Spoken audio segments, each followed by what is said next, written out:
ఆంధ్రప్రదేశ్లో సార్వత్రిక ఎన్నికలు ముగిశాయి. నెలల తరబడి ఎన్నికల వ్యూహాలు, ప్రచార కార్యక్రమాల్లో నిమగ్నమైన నాయకులు గెలుపు భారం దేవుడిపై వేసి రిలాక్స్ మూడ్లోకి వెళ్తున్నారు. ఆపద్ధర్మ ముఖ్యమంత్రి జగన్ కోర్టు పర్మిషన్ తీసుకొని మరీ కుటుంబ సమేతంగా లండన్ వెళ్లారు. టీడీపీ అధినేత చంద్రబాబు, లోకేష్ అమెరికా టూర్లో ఉన్నారు. జనసేన అధినేత పవన్ కళ్యాణ్ హైదరాబాద్లో తన ఫామ్ హౌస్కే పరిమితమయ్యారు. ఫామ్ హౌస్లో జనసేనాని ఏం చేస్తున్నారన్న దానిపై సర్వత్రా ఆసక్తి నెలకొంది.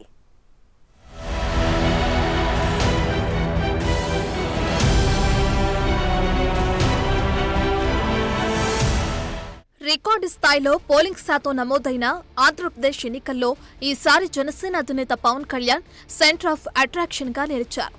బీజేపీని కూటమిలోకి తీసుకురావడంలో పవన్ కళ్యాణ్ కీలక పాత్ర పోషించారు. పిఠాపురం నుంచి పోటీ చేస్తున్న జనసేనాని ఎన్డీఏ కూటమి ప్రచారంలో కూడా కీ రోల్ పోషించారు. వారాహి రథయాత్రతో రాష్ట్రాన్ని చుట్టేసిన ఆయన చంద్రబాబుతో కలిసి 5 యువగలం సభల్లో, మోడీతో 3 సభల్లో పాల్గొని కార్యకర్తల్లో, నేతల్లో స్థైర్యాన్ని నింపారు. స్కిల్ స్కామ్ కేసులో చంద్రబాబును సిఐడి అరెస్టు చేసినప్పటి నుంచి పొలిటికల్ గా మరింత యాక్టివ్ అయ్యారు జనసేన అధినేత. రాజమండ్రి జైలుకెళ్లి చంద్రబాబును పరామర్శించి వచ్చిన పవన్ అప్పుడే పొత్తులపై క్లారిటీ ఇచ్చారు. తెలుగుదేశం నాయకులతో సమన్వయం చేసుకుంటూ 6 నెలల ముందే అధికార వైసీపీపై ఎన్నికల సమరశంఖు పూరించి సవాల్ విసిరారు. ఎన్నికల నోటిఫికేషన్ వచ్చిన దగ్గర నుంచి తాను పోటీ చేస్తున్న పిఠాపురంతో పాటు రాష్ట్రంలో జనసేన పోటీ చేస్తున్న నియోజకవర్గాలు, మిత్రపక్షాలు పోటీ చేస్తున్న నియోజకవర్గాల్లో రోడ్ షోలు నిర్వహించి ఆరోగ్యం సహకరించకపోయినా కూటమి గెలుపు కోసం అహర్నిశలు శ్రమించారు. ఈ ఎన్నికల్లో ఎన్డీఏ కూటమి గెలుపు ఖాయమని, చంద్రబాబు ముఖ్యమంత్రిగా ప్రమాణ స్వీకారం చేస్తారని పవన్ కళ్యాణ్ బలంగా నమ్ముతున్నారు. ఇటీవల హైదరాబాద్లో ఆయన తన పార్టీ ముఖ్యులతో సమావేశం నిర్వహించారు. సమావేశంలో పాల్గొన్న జనసేన ముఖ్య నాయకులతో 120 నుంచి 140 సీట్ల వరకు కూటమి గెలుస్తుందని, జనసేన 18 స్థానాల్లో గెలుపొందుతుందని, జనసేన పోటీ చేసిన మచిలీపట్నం, కాకినాడ పార్లమెంటు స్థానాలు కూడా కైవసం చేసుకుంటామని ధీమా వ్యక్తం చేశారట. కష్టాలు వచ్చినా, జగన్ వచ్చినా, జగన్ అమ్మమ్మ కూడా వచ్చినా మనం పారిపో, ఇక్కడ కూర్చొని నిలబడతాం, పోరాడతాం, చొక్కా పట్టుకొని నిలదీస్తాం, మన హక్కుల్ని సాధించుకుంటాం. ఇది మన హక్కు, మన నేల మనదే, మన సింహాపరై మనదే.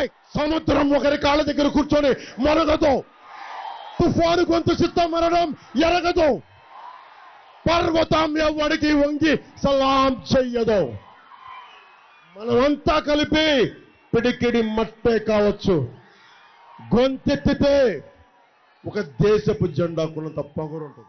పోలింగ్ పూర్తవగానే పవన్ కళ్యాణ్ వారణాసిలో ప్రధాని మోదీ నామినేషన్ కార్యక్రమానికి వెళ్లివచ్చారు.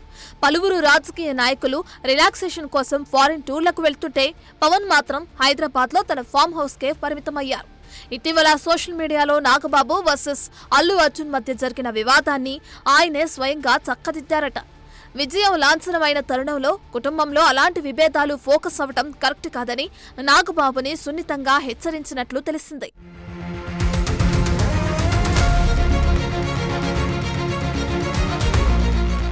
మరోవైపు ప్రతి నియోజకవర్గంలో బూత్ల వారీగా పోలైన ఓట్లు, కూటమికి వచ్చే మెజార్టీలపై ఆరాధిస్తూ లెక్కలు సేకరిస్తున్నారట. హైదరాబాద్ నుంచే నియోజకవర్గం వారీగా సమీక్షలు నిర్వహిస్తూ జనసేన ఓటు బ్యాంక్ ఎక్కువ ఉన్న నియోజకవర్గ నేతలను పిలిపించుకుని మాట్లాడుతున్నారట.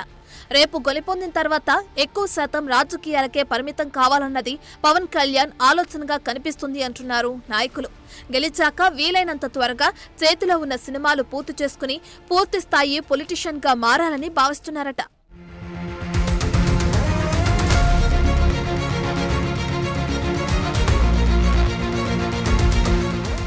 ఆ క్రమంలో ఇప్పటికే జనసేన పోటీ చేస్తున్న 21 అసెంబ్లీ, 2 లోక్సభ స్థానాల సమీక్షలు పూర్తి చేసిన జనసేనాని గోదావరి జిల్లాల సెగ్మెంట్లో పోలింగ్ సరళిపై సమీక్షలు ప్రారంభించినట్లు తెలుస్తోంది. గోదావరి జిల్లాలు, ఉత్తరాంధ్ర జిల్లాల్లో జన సైనికులు కూటమితో కలిసి పనిచేసిన తీరుపై ఆయన ఆనందం వ్యక్తం చేస్తున్నారట. కూటమి అధికారంలోకి వస్తుందని బలంగా నమ్ముతున్న పవన్ కళ్యాణ్ దానికి అనుగుణంగా ప్రభుత్వం వచ్చిన తర్వాత చేయవలసిన వాటిపై ఎప్పటి నుంచే కసరత్తు చేస్తున్నారంటున్నారు. రాష్ట్ర ప్రభుత్వంలో జనసేనకు 3 మంత్రి పదవులు దక్కుతాయంటున్నారు. సినిమా పనులు పూర్తి చేసుకోవడానికి ఏడాది టార్గెట్ పెట్టుకున్న పవన్ అప్పటి వరకు క్యాబినెట్లో చేరే అవకాశం లేదంటున్నారు.